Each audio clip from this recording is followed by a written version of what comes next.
Someone said, if Michael Carrick or Darren Fletcher, whoever's in charge, goes and gets a win, they don't want to see Rio rubbing his hands, filling out new contracts. Listen, I'm all in or not. I'm all in or not. Two-footed or not. How is it like when people see? Did they mention that meme? I don't care. Yeah, I love it. I'll do it again. If Carrick wins a couple of games back to back, I want him getting the job. I want this section clipped up. This section's being clipped up tonight. Sokin. They can never do it like I. When you see man pull up and slide, man stepped in a room with legends, Rio and Steve, you know it's a vibe. Check the podcast, what you wanna know? Don't ask me, go and ask Joe. If you're talking Premier League, he's on the front line and I gotta go. It's a vibe with five, and you already know what it is.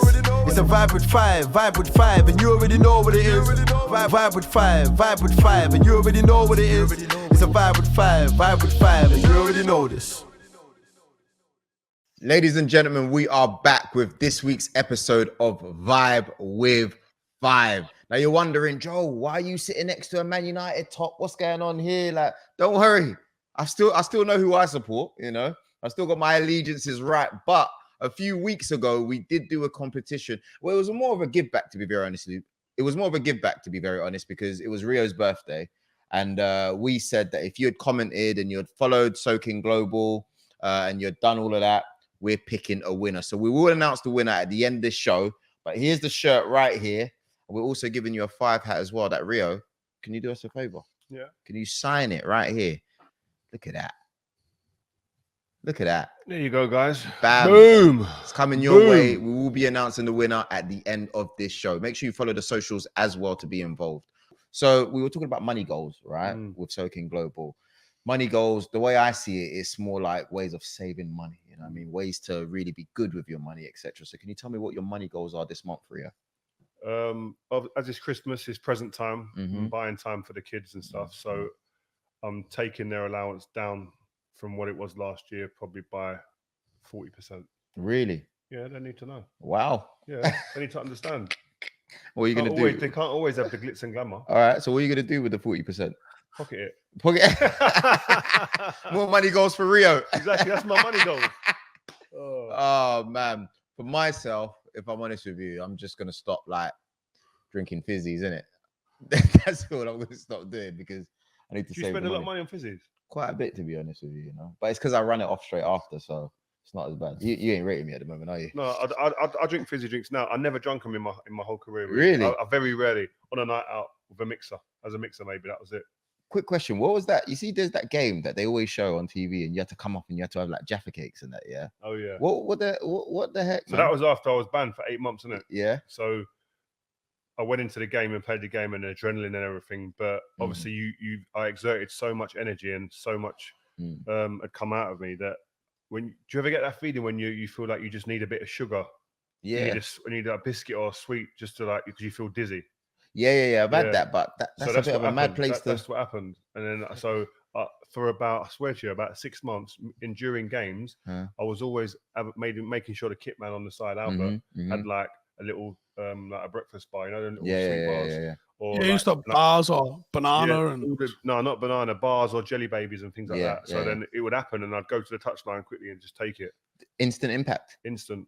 Oh, that's brilliant. Man. Yeah. So there was obviously, when you look back now, there was obviously something wrong with my diet. There was something that needed kind of putting into my diet, but nutrition and stuff wasn't where it is now. They'd have not spotted that now and said that it'd have been sorted. And you spotted that by yourself, or was that someone that told you? It's just feeling, isn't it? It's just I'm feeling dizzy. I know I need sugar. You know when that happens sometimes. Yeah.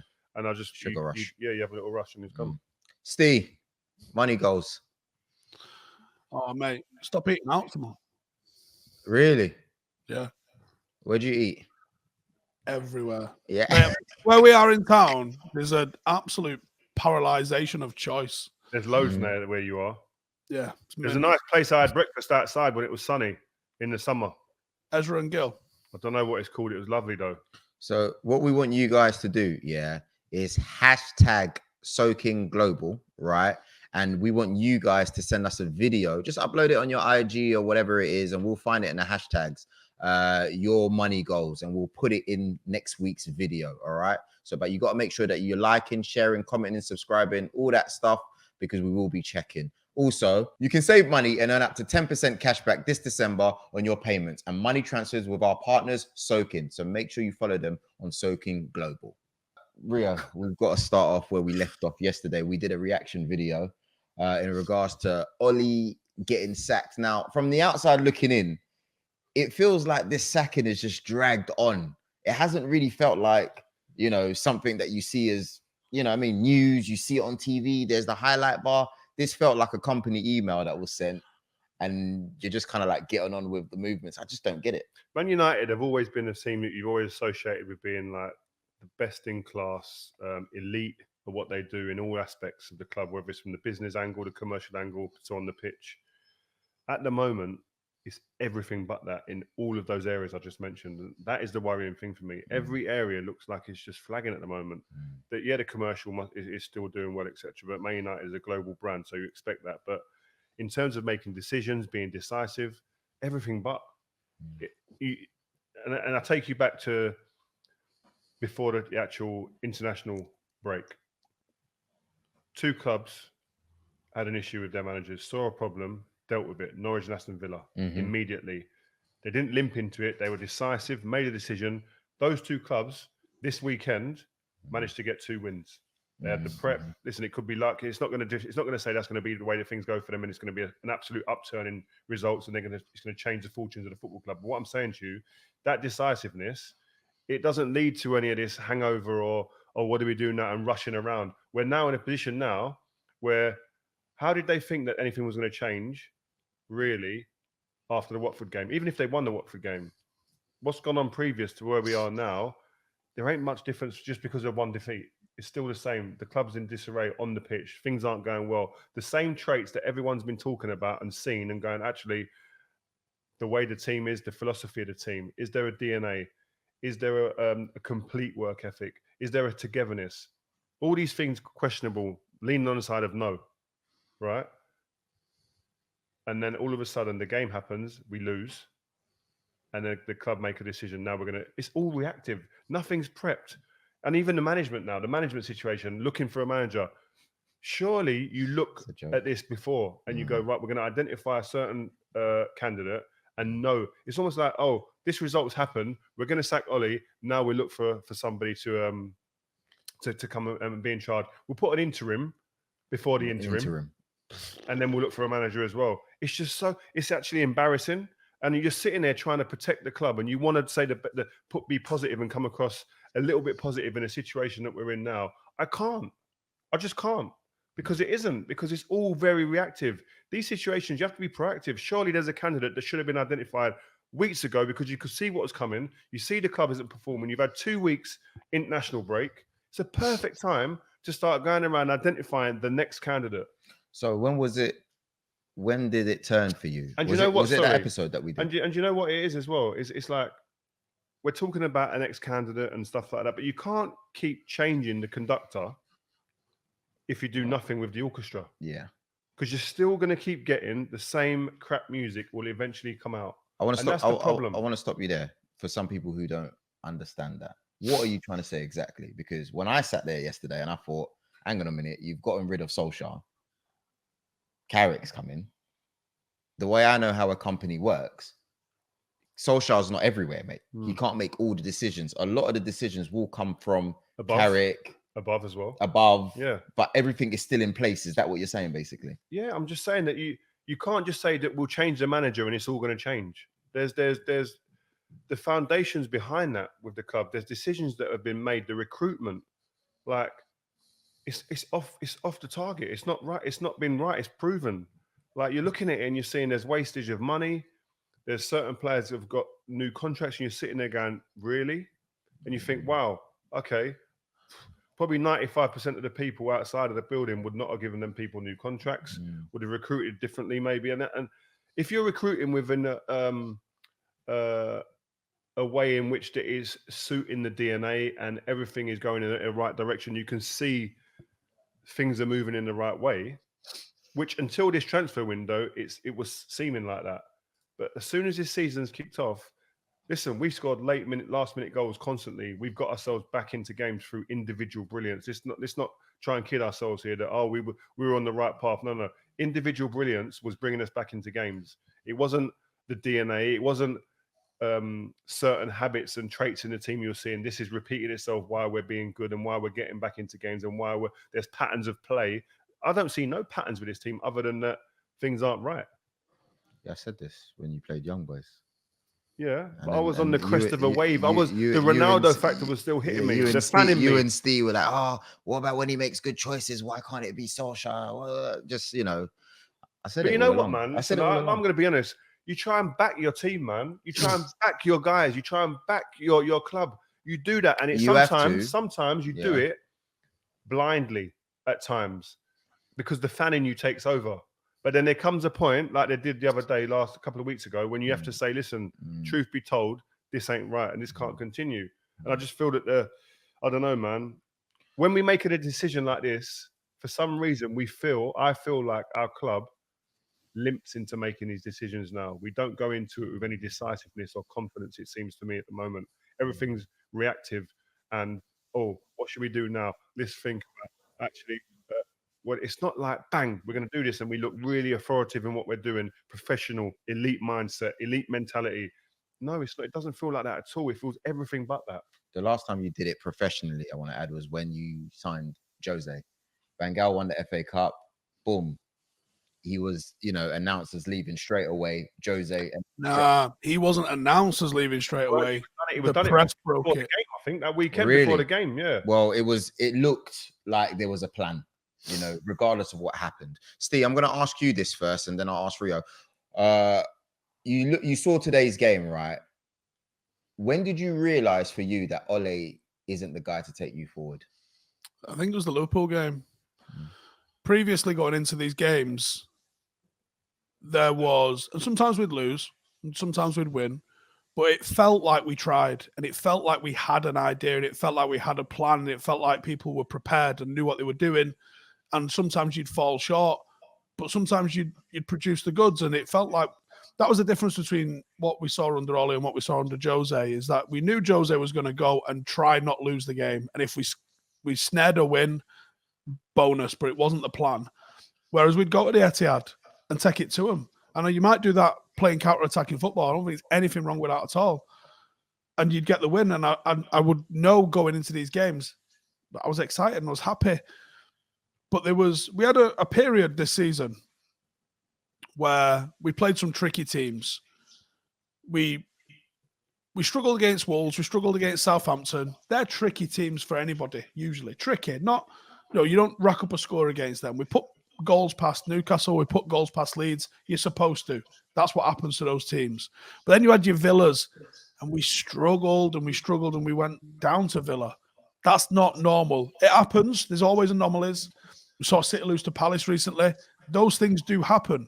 But when they start happening more than your good wins and your good performances, because there was no good performances in this. Newcastle and Leeds. You know what, Steve? We were consistently inconsistent. Yeah. I don't even think we were inconsistent. I think we was consistently shit, to be honest. We was bad against Young Boys.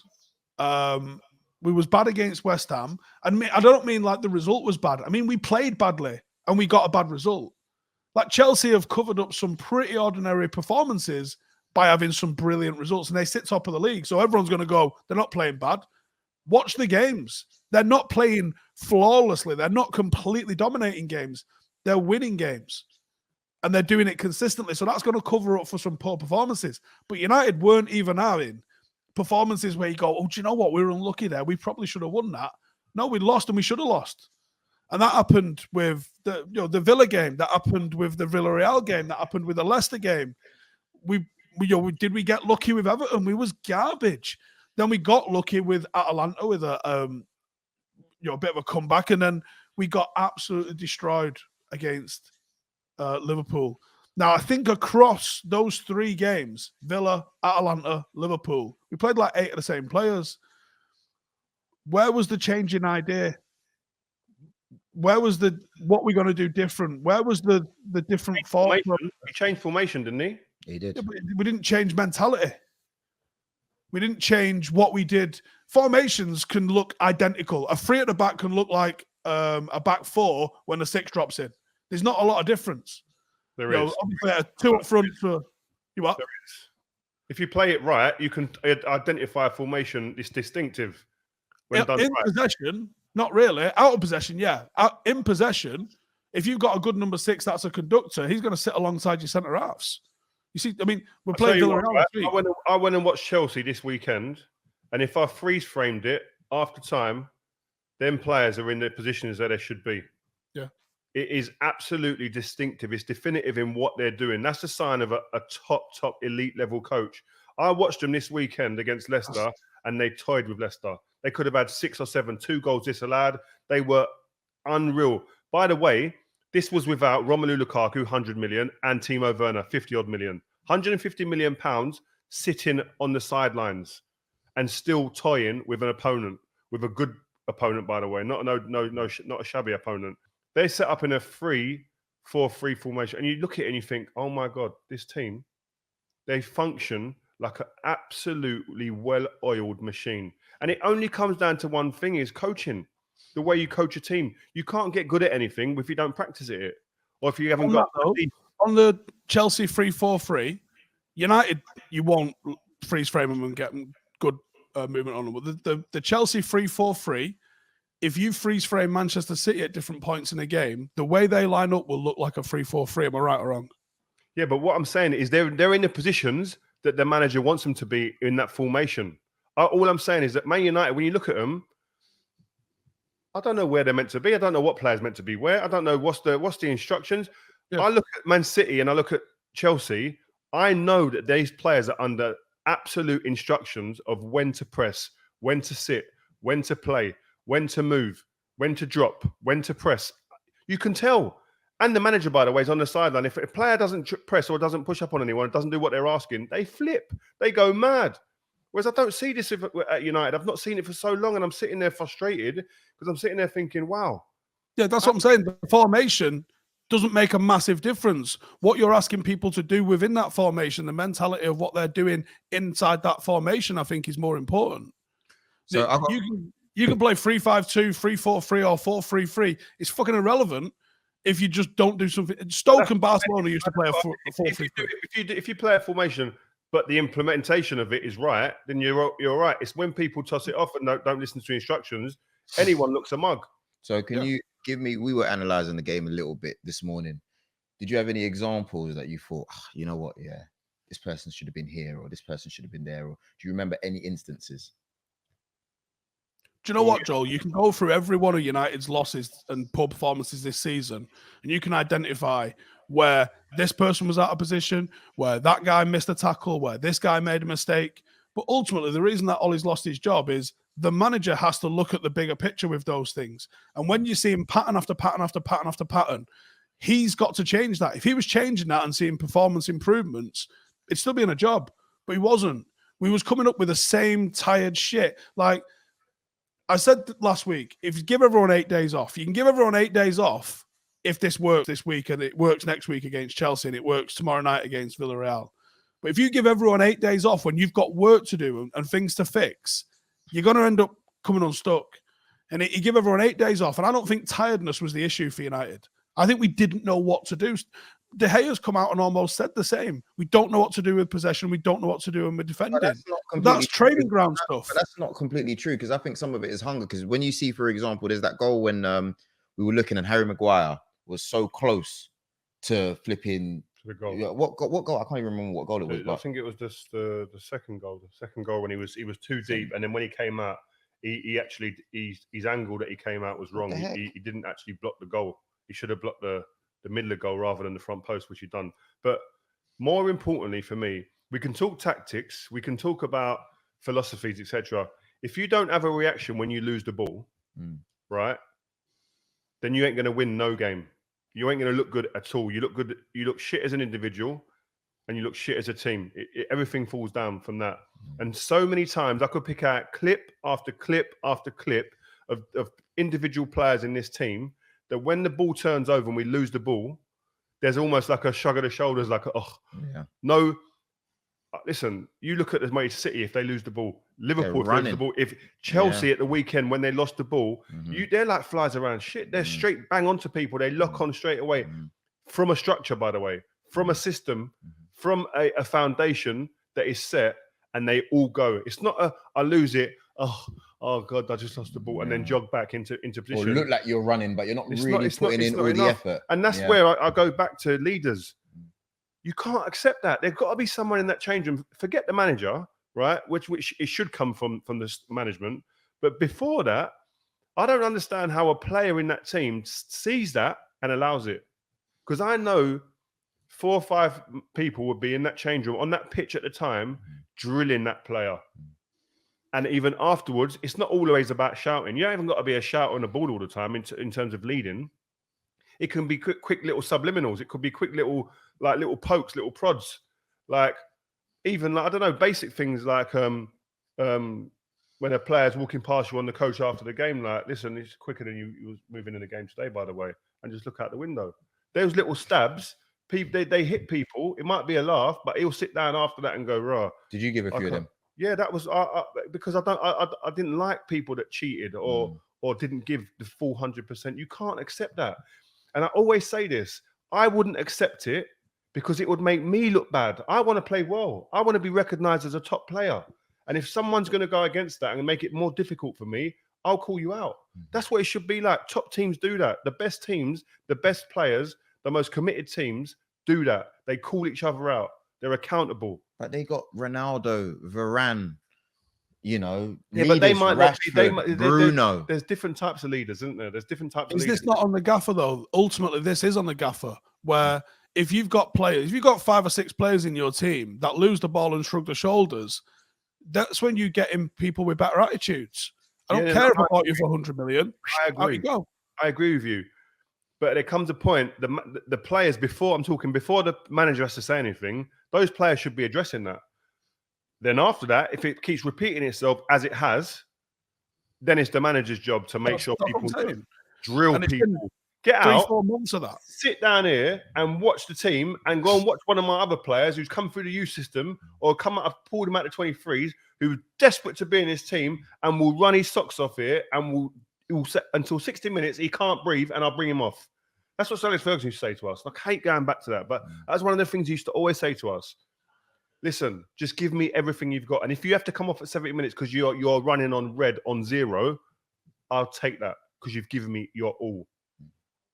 I don't know how many players in that squad of late come off that pitch, can't breathe properly, are struggling and thinking, I've almost burst my lungs there. I don't know if there's enough of them doing that who come off that pitch and go, you know what? I have given every ounce of me there. Steve. And that's a problem. Do you feel sorry for Hold Oli? on a minute. Yeah. Sorry, Go on. Do you think any Spurs players can come off that pitch now without working with Conte? It's mad, isn't it? Do you think any of them players will come off that pitch now giving half-hearted reactions when they lose the ball, etc.? I'm going to watch this Spurs team now and see. They played rubbish first half the other day, but there was a reaction after and they came back. But what I'm saying, there's a different energy now, and I'm telling you, you're seeing that in training, and it will start turning over into matches. You've seen it with all the teams that he manages, Conte. There's a reaction, and he don't suffer no stupidness or switching off. You got to give me everything, or you come out the team and don't play. I don't care how big your name is or transfer fee or your contract is. Get out, and that's the way you got to be, ruthless. And that's not been there because I've seen too many players get away with it in this team. And there ain't no repercussions for it. And that's never been the way at Man United. You don't pull your socks up and put in a shift. David Beckham and Ryan Giggs, I said this before, the manager used to say to them, you don't put in a shift, you're coming off the pitch. And the manager used to be on a touchline, or whatever winger was on that side at the time, that player was drifting up and down, boom, boom, boom, boom, boom, boom, all day long. Because you couldn't do that. He would never get away with it. Steve, do you feel sorry for Oli? Because in the news right about now, we've seen the press conference. The guy was gutted, he was crying tears, good words about Carrick. Everyone's coming out saying they feel sorry for him. He's still a legend. Do you feel sorry for him in general? I do a little bit. He's made some poor decisions, I think. or he's allowed things to fester and not fix them that he's ultimately carrying the can for. I've watched us play out awfully for 2 years, 2 whole years, where we've not been able to do something that you think you could probably fix with a few training sessions. I feel like I didn't like the way the club posted his interview. I believe now it was led by him, but it felt exploitative the way the club posted that. Why though? Because if he wanted to do it, how is the club exploiting it if he wants it put out there? Probably because it was my initial emotional response to it, that it felt like something they'd asked him to do. Although I do believe that it's something he's asked to do, so I kind of like, all right, but still, could he not have edited it? Like when he's waving his hands like this at the camera, is that not body language saying that? Don't film it. That's not something to post right there. In my opinion. I feel like that, yeah. So yeah. I'm pretty uneasy about it still in a big way. Like I was sick of the amount of, and it's Twitter. Let's be real. The people on Twitter saying he scored a tap in 99. I see people say that I'm only defending him because he scored a tap in 99. I defend managers as a default stance because I think it's a hard job that takes a lot of time to make any sort of real impact in.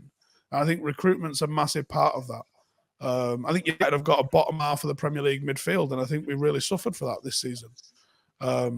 He's too protected, man. Ole is. I've never seen it take so long to get a man to get out when he's clearly not good enough. Can I just say though, he was only clearly not good enough for about 4 or 5 weeks. Can I just say, stop it? We could see it. Wait. Ole, like him or not, or feel sorry for him or not, up to a point, done what he was asked to do. I think he came in, he changed in terms of the feeling at the football club before he came. When Jose Mourinho left, was so negative. It was so low at the time. If you cast your minds back to how it was then, yeah, he's come back and reinvigorated the place, brought some life and energy back to the place. Transfer window comes this summer in an unbelievable place. Now, it's proven that he wasn't the man to take him past that and beyond that, where he was at that stage. But at the same time, you couldn't expect him. We were talking about this before. He ain't going to go in there and go, listen, guys, I've taken you as far as I can now. Bearing in mind, he's just brought in Varane, a serial winner, a world-class player. Ronaldo, world-class player. Sancho, potentially world-class, yeah? For 75 million. Who walks away then? No one walks away. That's what I'm saying. But we could see from early that he wasn't the man. I traveled to flipping Poland because I thought Arsenal were going to be in the final to see you guys play. And you lot should have won that game. That was an example for me of a game that you should have won. It was there for the taking. I agree. When you played against, was it FA Cup? Who did you guys get knocked out by? But what I'm saying, I've always said this, have United, since Ole's been there until this season, has United's trajectory gone like this, slowly up? Like that or not? It's been slow, but it's been positive. From Jose. From Jose coming. Yes or no? But you should have beat Chelsea as well in FA Cup. I know like you I'm should have, just could saying, have, you're looking at all these. Should have, would have, could have, yeah. But all I'm saying is, when you're looking at it, is the club going like that? It's not got to there, but is it going like that from where it was at a low ebb? Yes, it has. And we've got to this point now. Should United have won the Euro? Yes. You know what my problem is? Is when you look back this time last year, Steve, right? Or let's just move it on to January. You guys were top of the league, right? Even your fall from grace there, I could see from there that this guy's not the guy to take you forward. You could see even back then. So as much as you say, oh yeah, we finished second and this and that. Listen, you guys should have been challenging from where you were. City were nowhere to be cool. seen. But when you looked at United's squad versus City's versus Chelsea's versus Liverpool, who 18 months ago every player in Liverpool their weren't doing nothing last year. Liverpool weren't saying nothing. Said 18 months, right? Last 18 months. When you looked at Liverpool's squad, everyone, according to Liverpool fans, was the best player in their position in the world. Right or wrong? Every single one of them, right? So when you look at United's squad versus those three, prior to this season, because Ronaldo and Varane and Sancho definitely changed that, where was United's squad? 4th best in the Premier League. And Solskjaer managed to come 2nd and 3rd, respectively. You could argue third. You could argue Van Gaal, you'd be wrong. Louis van Gaal and Jose Mourinho didn't manage consecutive top 4 finishes, right? 2 of the greatest managers world football's ever seen, the pair of them. Ole managed back-to-back top 4 finishes, okay? He changed the frequency of the squad. He changed the mood around the place. He introduced 16 academy debuts. he's done a lot of good. Like Rio said, maybe he didn't. He needs to be credited for that area and that bit. That can't be forgotten. By the way, go on. Yeah. He like I said, he might have took us as far as he could took us, but losing that final, as much as we all would completely agree, we should have won that final. We was a penalty save or someone skying it over the bar away from winning that final. And Rio will tell you exactly how close that was when John Terry fell over in 2008. That's the margins in cup finals. Should he have won it? Yes. But should Pep have won it with City? Yes. Now, City obviously have won things under Pep Guardiola, so you wouldn't sack him. But not winning a final is not the reason to sack someone. That's ludicrous, especially when he's come second in the same season. Every single season, he's done just enough to see what he can do next season and can he take it further? And he has. He went from semi-finals and third to second and a final. The logical progression is that we win things and come first in the league. He didn't hit that, and he was miles off that this season, and that's why he's gone. It's as simple as that. It looked like it was degrading and going worse.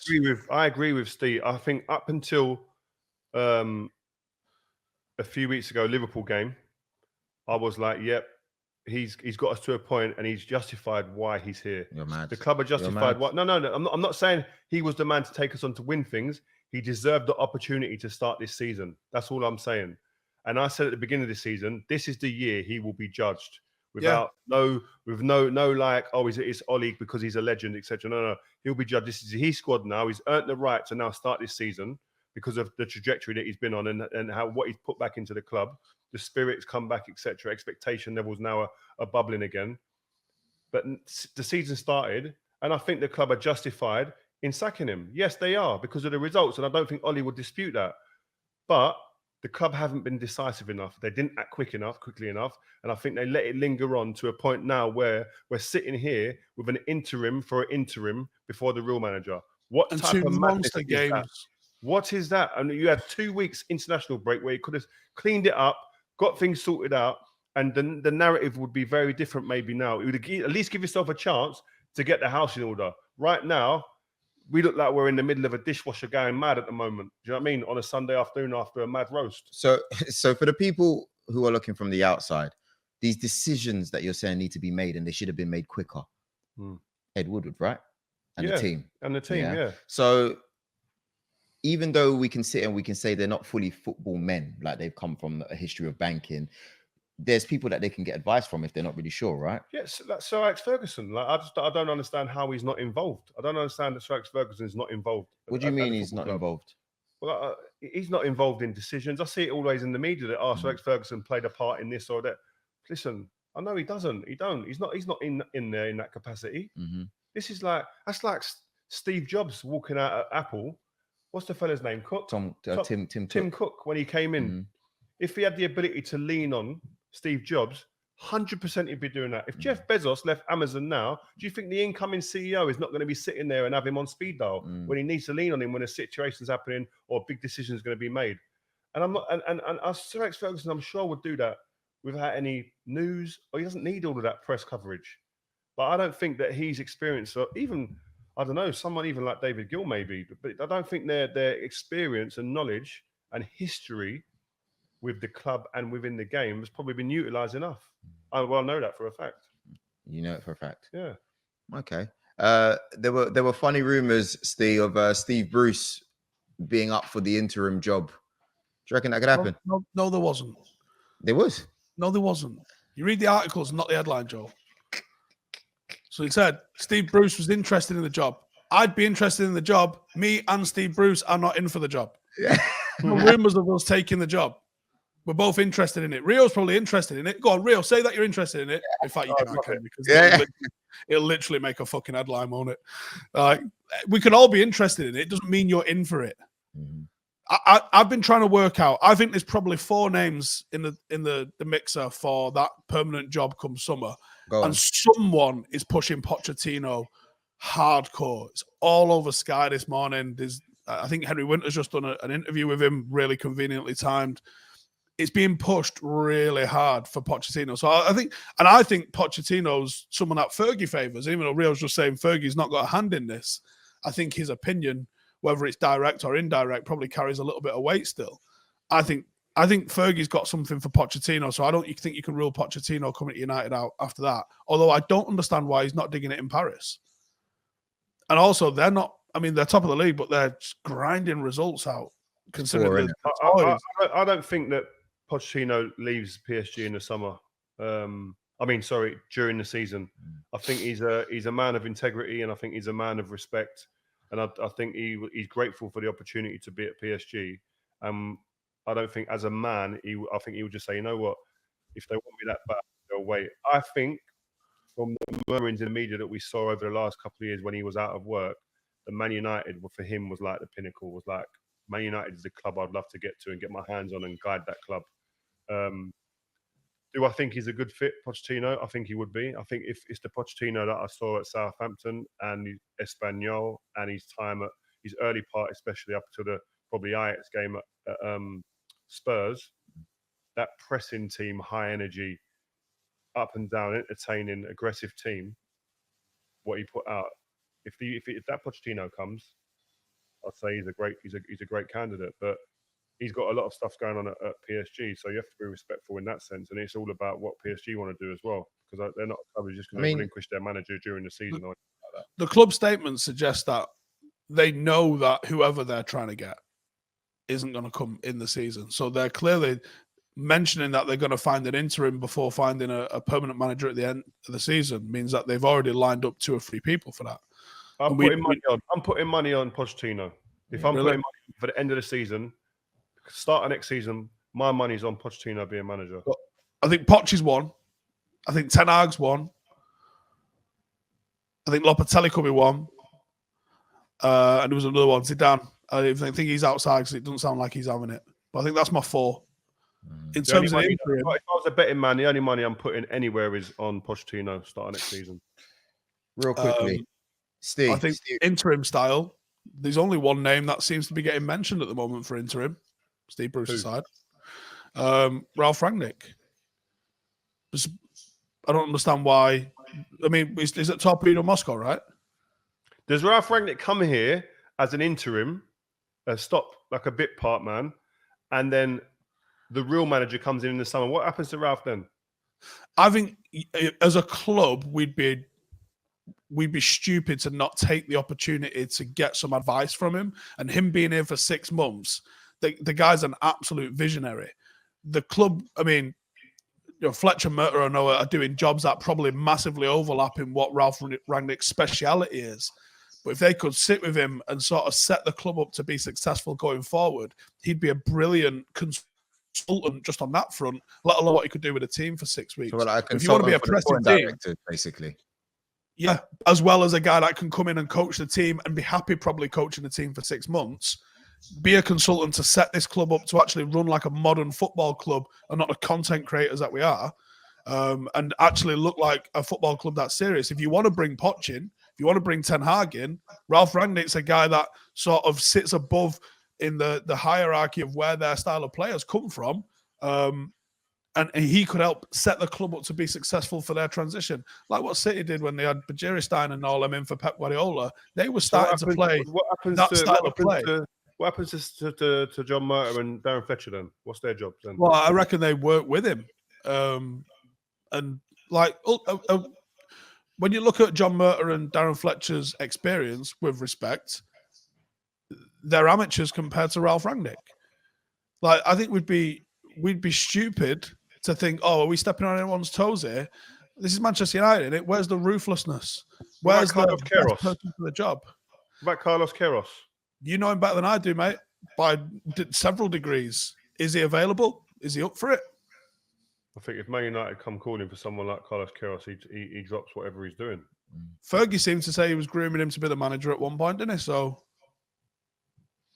I don't know, man. There's loads of ifs, buts, and maybes, man. Real last point before we move on to another team. You've just made about 10 headlines then, by the way. Yeah. Now, Steve, yesterday I heard Rio talking about his professionalism, Harry Maguire. He was seen out at a restaurant. I don't know who he was with, but he did take pictures, etc. I don't think the fans were very happy about that afterwards. What were your thoughts when you saw that picture circulating? Have you seen the comments underneath? If you He's turn got the comments mute, off, innit?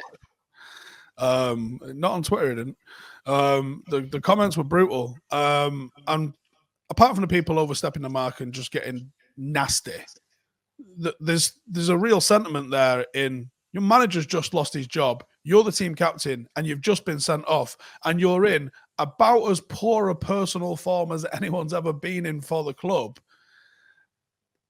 Is tonight the night to get a takeaway rather than going out? You know what I mean? I don't want to deny players an opportunity for a life just on whether they win or lose to go out. I don't think it's as serious as that, but optically, that's poorly advised to be going out and doing that, isn't it? I mean, if you was looking after a player, Rio, that's in the spotlight as much as Harry Maguire is in the newspapers for not good performances, having former club captains coming out calling him embarrassing, covering England games, would you not be like, listen, maybe don't go out tonight? Sacked, and the manager getting sacked. Yeah, and your manager's definitely getting sacked tonight. You going out looks like you're taking the piss. Yeah, I just think it was a lack of awareness. You just, even if you went out, yeah, which I mean, like personally, I wouldn't have been going out. I'd have been too embarrassed to go anywhere. But don't take the picture. Just say, listen, man, you know what we're in at the moment. I'm just coming in for a bit of food. I've already booked this before. I pre-planned this. I'm going to just take my time with my family and just let me go home without no pictures. If he does that, no one went up to having this conversation. Yeah. But I mean, that goes back. Huh? Have you been in that situation? Like, let's say after the 6-1 or something like that with City, you didn't go out, did you? No, you're not going out, man. You're not going out with them times. When the club's under scrutiny like that, and like, listen, my family will tell you they used to come up to Manchester sometimes if we lost a game, and it wouldn't even have to be as bad a situation as this. Oh, I didn't play well. They've made the how many miles is it? 300 miles, 350 miles up to Manchester. And I'd say, you lot go out, I'm not going out. I'd just stay in sometimes. It won't be all the time. But I think if this type of situation, the magnitude of this situation, the spotlights on him for all that Steve just said, I think if Harry would look back at this time again, he'd say probably I probably cocked up here. Did you have any mistakes in the media, do you reckon, where you reckon shouldn't have been out, but I was seen out? You had to deal with it. Fergie had to have a little chat. Yeah, there's situation. Like, listen, the time when I was seen with Peter Kenyon, and Peony Zahavi, my agent at the time. I'm no longer with him now, but I went into a restaurant, and the picture tells you 1,000 stories. You know what I mean? And it's not necessarily ever the right one. Yeah. I walked into that restaurant, and I was in. By the timing, right? So it's all about timing, and Harry's is about timing. I was in contract renegotiations with Man United at the time, right? And it was coming out that I was stalling a little bit, just not normal negotiation stuff, nothing sinister. I wanted to resign. My agent was in London. I was on a night out in London. He said, "Come and see me. I'm having a bit of food. Come and see me before you go out, like I did normally anyway. If he was about, I'd go and see him." Walked into the restaurant. At his table is Peter Kenyon. Bearing in mind, this is before cameras were as like prominent as they are now. He was sat with Peter Kenyon. Immediately, I did think like, he's put me in a bit of a position here. But there's nothing sinister in it. I'm not looking to go Chelsea from Man United anyway. So I sat down, but I didn't have a meal. I sat down, I had one drink, and I think I had a dessert at the time because I'd already eaten. When I had dessert, I had a little bit of food just to be polite.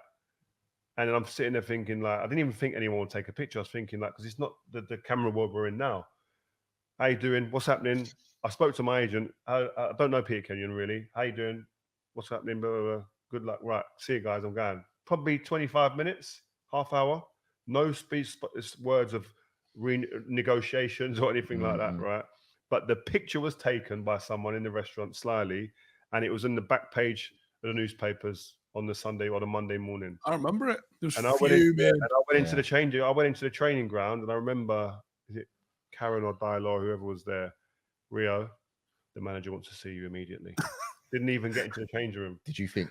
Did you see it already? On the spot. See how people were ringing me and saying, "Ro, what's going on?" And I was going, "There's nothing to it. What are you talking about?" And I went into his office, and he just hair dried me, man. Yeah. He just ripped me apart. What are you doing? And I was saying, "Boss, it isn't how it seems." He says, "You're a fucking idiot. What are you doing there, sitting with this person who is Chelsea, and you're in a renegotiated contract? You dumb, are you stupid that you wouldn't see that?" Yeah. And I said, "Yeah, but I didn't expect someone to take a picture, boss." You know what I mean? Yeah. And I said, I apologized. But then my contract negotiations ended up getting sorted out. But I got hammered by the fans. I had people coming to my front door, to my gates at my house, like groups of people like going nuts, caning me. Charlton away. We played Charlton away that season. And you go to the fans, we just won, you're clapping. I got what Ollie got at the weekend. Really? Like, sign the contract off. Really? Yeah, like they went mad. My dad was in the stands, like almost having a tear up with people. Because obviously he's watching his son play. Like, Wasn't it only just after he came back from the ban as well? Yeah, it was like a few months after that. And I understood it. It didn't look good. It was stupid. It was naive of me to even go and sit there when he told me. But when I got there, he told me. And he didn't tell me before I got there. If he told me before I got there, I probably wouldn't have gone. Mm-hmm. But I walked into the restaurant. They see me. And I think polite. I can't walk out. But really, sensibly, I should have said, "Nah, I'll speak to you another time." Yeah, man. All right, cool. So that's our 45-minute Man United segment done. Anyway, I just want to go back in a bit more detail on Oh that. my gosh, Just on the Maguire situation, you've all got relatively fucking decently sized houses around Cheshire, let's say. Would you do like, it's been a bit of a poor run, did you do socials at each other's houses rather than going out or something like that? Would a few of you go out to someone's house maybe? Probably, yeah. Why not? I didn't do that much, but yeah, I think it's sensible to do that. You still need to let off some steam. And I think it's a sensible thing to do that, especially in the world we live in now where everyone's got cameras. Social media is a toxic place if you're caught being naive or out at the wrong place. So these guys have got, as you say, big enough houses, enough security to do things at each other's houses. But listen, this is a little moment where you're not asking someone to stay in their house and be a hermit for a year or 6 months. You're saying, listen, for a couple of weeks now, Saturday night, just chill for a bit, and when we get a better vein of form, you can start moving a bit more freely. Okay, cool. Yeah, because like people like David Beckham. We got to ask. There's things I got to ask. Like, yeah. You couldn't have gone town with David Beckham, could you, on a Saturday night? Yeah, we did. We used to, but not. We weren't. Listen, that year Bex was here. We won the league, so it ain't like we were sitting there and had to sit inside it because we were under mad pressure because we were getting beat left, right, and centre. No, I'm not talking about getting beat. I'm just talking about in general. That must be carnage trying to go on a Saturday night out with someone like Beckham. No, it was fine. Bex in Manchester moved quite freely. He was fine. Yeah, he had people come up a little bit here and there, but nothing like crazy what it is now. It's changed a lot now. It's much more of a superstar. And that was part of the reason why Select probably let him go in the end. He wanted to contain and maintain like a level of like normality a little bit within the squad. And Bex was becoming a massive superstar. He embraced it and was building his brand and whatnot. And the manager didn't. He saw a different way for the squad to be, and he didn't want somebody standing out so much from the crowd. Is it worse now for you than it was then as a player? Yeah. Yeah, I was going to say, because watching you move through town or anything now is hilarious. Yeah, it's probably more, but that's just the way the world is now. I think for every player, you walk about, you go anywhere, there's cameras and people are so like, listen, come up to you and want to take pictures and whatnot. That's just part of it now. All right. Go on then, talk about Arsenal. No, we're not talking about Arsenal yet. Oh, really? That's convenient. No, not yet. That can wait. Rio, you were at Leicester City game versus Chelsea. They got pumped, man, 3-0. Goals by Rudiger, Kante, and Pulisic. You came in this morning just talking about how good and organized Chelsea are. Do you reckon they're the ones to win the league this season? I said it before a ball was kicked. Whoever finishes above Chelsea win the league.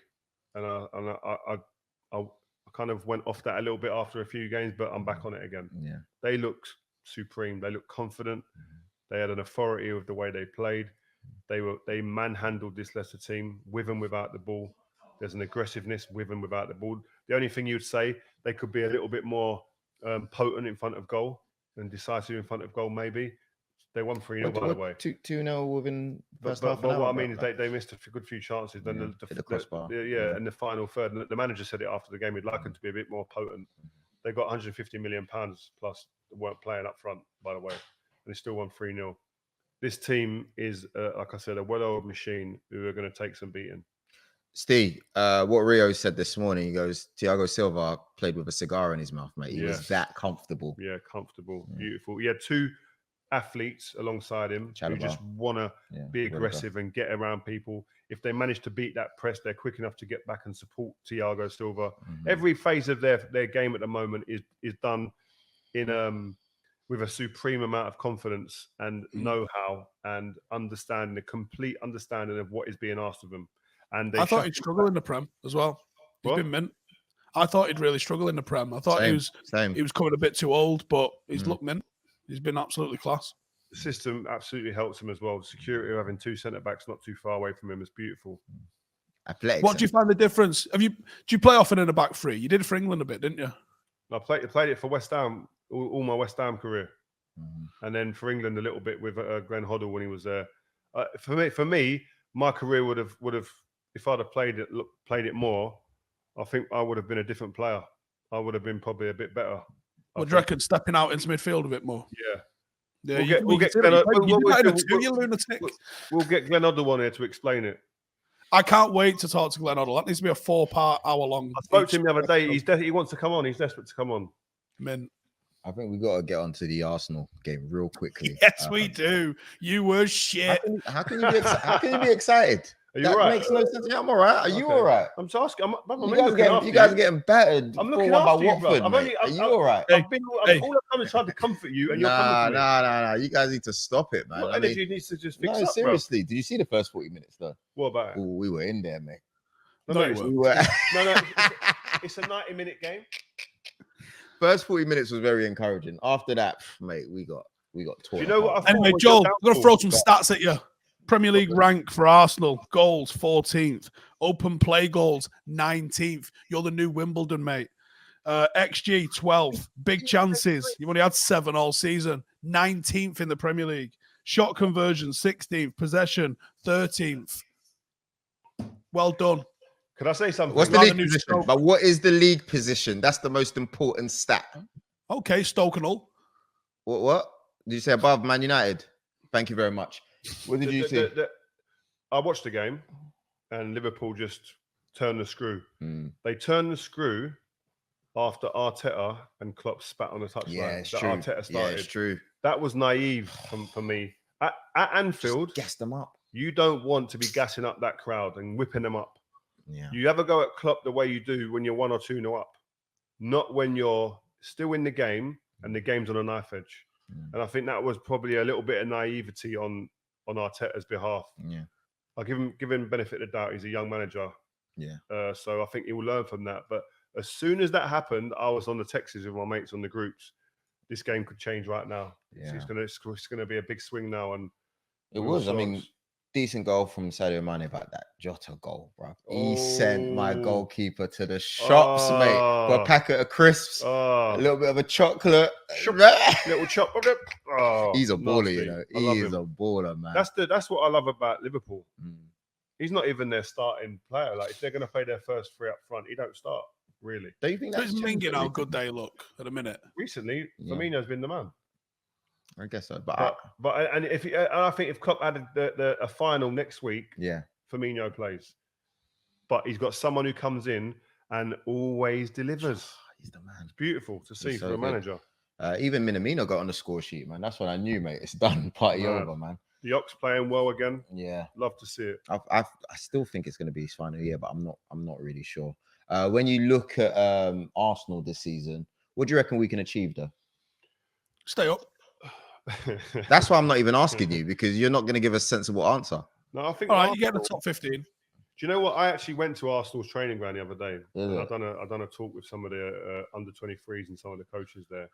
And I got a sense of that they're all on the same page. They're all on the same hymn sheet. And they've all got a genuine belief of where the club is going, from the youngsters and the young people and young coaches all the way up through to the first team.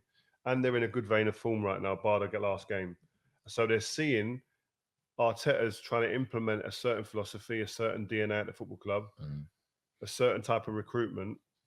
But once, probably before this season, was a lot of probably doubts surrounding players and coaches, maybe behind the scenes, bits of doubt here and there because the results weren't coming.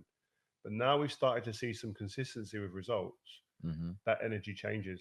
And I felt that energy when I walked in the training ground. And it was a big difference to what I'd felt going to the stadium in the last, under Arteta. Yeah. A lot of hope. But now I sense it's a bit different. It's changed a little bit. So I'd like to see that continue because I always say I like Arsenal. Did you see any of them play train? No, it was after they finished training, so it was like basically just talks and stuff like that. Okay. Well, good luck to What Arsenal. a buzz that is. You got to buzz off being able to do that and just pop into all these different training grounds and see what's up all the time. Oh, I love it, man. I love it. I swear to you, sometimes it's better than going to the stadium and watching a game because you get into it's feeling the realness behind the scenes, talking to people like, I don't know, Per Mertesacker, Dan Machichi, the under-18s coach. Jack Wilshere was there. Like you're going to see like the guys behind the scenes, the inner workings of it, the young players. Tell me who's a top young player coming through. Do you get a lot of respect when you get in there? I know it's a bit of a mad question, but yeah, I was received nicely. Yeah. Like everyone was happy. Like I felt comfortable. I didn't get no. They weren't that old Man United Arsenal vibe. Yeah. It was nice, and I think it's just I've not come there on that Man United tip. I've come there like it's like a question and answer type thing, and talk about. Could you see the hunger as well from the young players, like when they, especially the centre backs, when they want? Yeah, I think I like to think that when I'm there and I'm talking, that I do okay, and I give over some good insight into what it was like to be at a top team, but not only get to play for a top team, but it's about staying there and maintaining that, sustaining that elite mindset. 6 Premier Leagues. Man City smashing. Your club's not won what? Man City smashing Everton 3-0. Yeah. Listen, there's some serious goals there, man. Raheem Sterling, beautiful Cancelo pass. Rodgers. Rodri was a screamer. Yeah. You score one of them, you just literally leave the pitch, don't you? What he does. Cancelo's pass, mate. Woo! Wow. That was like, whoa. If De Bruyne does that, he's getting past the season and people are chatting days about it. Cancelo's doing this on a regular basis now, by the way. That outside of the boot ain't an accident. I see him do that a few weeks ago as well. I don't think the guy scored, but fullbacks, man. The game has changed. I watched Reece James and Ben Chilwell at the weekend. Yeah, you were saying. Goal disallowed for one of them. Assists for Reece James. He had a goal disallowed. Mate, listen, the way Trent, I think he's got 10 goals and assists combined this season as well. Cancelo, like we're in an era now where the fullbacks are actually the playmakers. Yeah, I saw you saying unbelievable. That on BT. Yeah, it's unreal, and I love to see it. And you've got players that are comfortable not only playing out wide, where we always used to see it, accustomed to seeing fullbacks play, the Roberto Carlos's, the Cafus, etc. Now they're coming inside the pitch and receiving the ball like number 8. It's unbelievable the way that it's changed, and so I love seeing it. And Cancelo, what the performances he's been putting in, I mean, have been phenomenal. Steve, you a fan of Rodri? Bad player. Yeah, I rate him, sadly. Yeah, he's a big baller. I saw him. Well, I mean, City was such a dominant performance. So it was really professional, I think, and it was easy almost for them. That's when you know you're looking at probable champions, I think. While we're talking about City, though, I don't think we've covered this yet, have we? That Sergio Aguero is looking like he might have to retire from football because of heart complications. You guys got to be careful because it came out the other day that might not be the case. So we're well, as long as you mentioned it, then we've covered it, haven't we? Yeah, that's a question that we can ask Fabrizio Romano. I messaged him the other day actually, and he sounded in good spirits. But then that news came out after, so I'm going to check in again with him. Not having a good old time at Barcelona, has he, since he's gone? Yeah, there? I just hope that's not the case, man. Because what a guy! Forget being a player, but what a nice guy. Really, you had good interactions, basically. Yeah, we done a couple of things together abroad and commercial things, and we spent a bit of time together. He's a really nice guy. Okay, I think he was part of that Spanish clique at United. I think people wouldn't see it too much or know too much about that. Yeah. De Gea, Mata, Herrera when he was here, like the fourth wheel in that little friendship was Sergio Aguero. They'd be out round here, where I am in Northern Quarter, just randomly getting spotted. But I guess it makes sense. Just you wouldn't have expected it, would you? Nah. Man City second, obviously 26 points, and Everton 11th with 15 points. Another game I want to quickly look at, Spurs, man. You mentioned Conte come in. We can quickly skirt on this because we've already mentioned Conte, but to come back and beat Leeds 2-1, we were cheering Conte stay in our little Arsenal group chats. But by the end of it, I thought, you know what? If anyone's going to turn something around here, it's him. Yeah, I just think him getting the reaction of the players in the second half, they were woeful in the first half. They were terrible. And he would not have enjoyed seeing that. But you saw a team come out of a different type of intensity.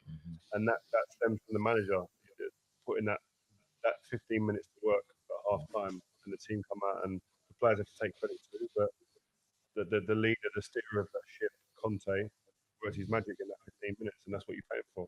Yeah.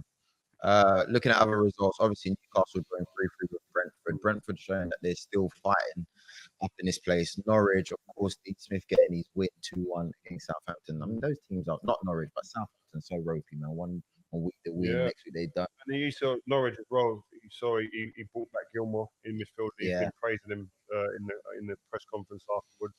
I was thinking, how is he not playing in that team after what you've seen him do for Chelsea? Max Harris had on there, got an assist at the weekend. So yeah, Norwich, he needed that result, great result for him. So they've done it right before the international break, and now they've got a win. So see how they can do. My guy, Patrick Viera, still representing for Crystal Palace. 3-3.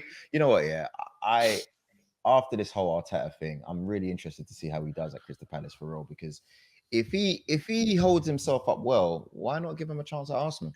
If he keeps the trajectory he's done going, even if he only finishes bottom half, which is probably likely in it with Crystal Palace, let's be real with ourselves, his name's already in the hat for the next Arsenal manager, isn't it? Unless he relegates Crystal Palace, he's probably going to be in the hat for the Arsenal job. We've got another Arsenal fan in here, Tom, behind the camera there. Shout out Tom. Yeah, our main guy. What you want Viera? Would you take him? I'll take Would you get rid of Arteta now and take Viera? Next in line. Yeah. Okay. Respect, innit? You can't just be. I'm only asking. Yeah. Sorry. Really? You've just been sacking Ole for the last 10 weeks. What are you talking about? You know what I mean? I don't want to sack Arteta, by the way. I like Arteta. Final result. Wolves beating West Ham 1-0. Bit man. West Ham were flying. That's why West Ham they were flying. The international breaks killed them. The momentum. They're doing a madness. They were sending jets for Antonio to come back. You know, looking at Jesse Lingard, all that jazz. Yeah, Antonio scored for Jamaica. Shout out Antonio as well. That was a sick goal as well. Nice goal, yeah. If they'd have won, they'd have been level on points with City, mate. 3 points off top. Yeah.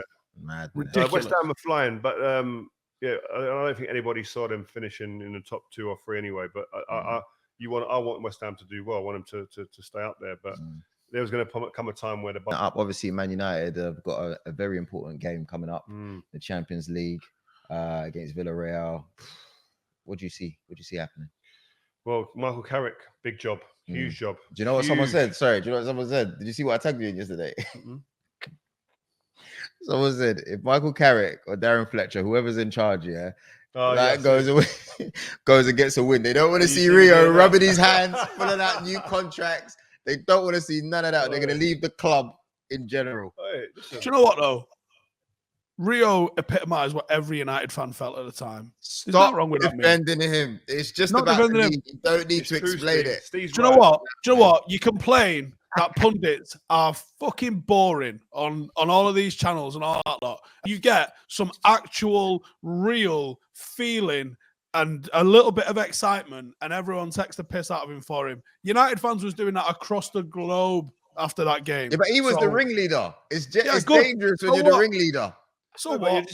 Sometimes you got to let emotion just go. You can't be that hard guy. No. At the time, he was on fire. Won at PSG away. Do you know what I mean? I think he beat Spurs. He beat Chelsea. You could have been happy, but you could have done it a little bit calmer. You could have said, you know what? Maybe it's time now that they start thinking about Ole getting a long-term contract. There's so many different things you could have done. Listen, I'm all in or not. I'm all in or not. 2-footed or not. I'm not going in half. Oh my gosh. Classic meme. How is it like when people see, do they mention that meme? I don't care. Yeah. I love it. I'll do it again. If Karras is on fire, do you want Jermaine Genesis and Michael Owens, or do you want someone who's actually going to put some personality into it? Yeah, man. It's true. If Karras wins a couple of games back to back, I want him getting the job. I want this section clipped up. This section's being clipped up tonight. No, seriously though. This is a tough game. Yeah. You know what I mean? Away. It was a tough game for Ole. Now, Michael going in there, never managed, never led a team out like this before in his life. Got to now stand up in the meeting as the manager. That first meeting addressing the team. How's that gone? I'd love to be a fly on the wall. I'd love to be in there and see how that goes. Let me tell you, this stinks of a mess. And I'm looking from the outside. Michael Carrick ain't any guy, you know? No. Let me tell you why it stinks of a mess, right? Because first of all, when you look at that dressing room, I know Ollie's got more respect than Carrick.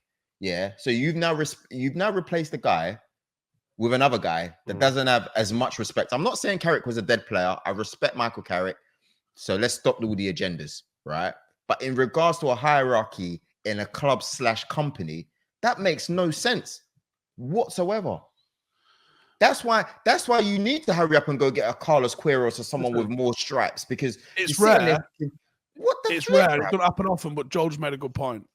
The fact that Ollie's the only one that's lost his job, Mike's still there, McKenna's still there, Carrick's still there. These are the guys that were running training. How do you expect to have a different output if the guys that are running training are the same guys? Nothing's different. And feeding the info. Yeah. But the only way that you could have done that, and it goes back to my point before about being proactive, is if in the window for international duty that had made the decision then, they could have had the time to get the right person in charge, who then maybe would have brought some of his team. So you could have cleared the decks if you wanted to. But the fact that now where there's only one day of training and a day of travel to go to the next game, how would you expect them to be able to clear the decks and bring in a whole new team? If you haven't even made the phone call to this new interim for yet. That's what I'm saying. The place is in disarray. Oh, news just Isn't in. it, Gareth, 23 coaches to step up and lead hold on, it. It's a different message, isn't it? Steve, news just in real quickly. Gareth Southgate, England manager, signs new contract through to December 2024. Right decision. Yeah. Man's taken us to two finals. Yeah. The way he has been phenomenal in what he's done. Never seen an England manager handle the press the way he has with such conviction.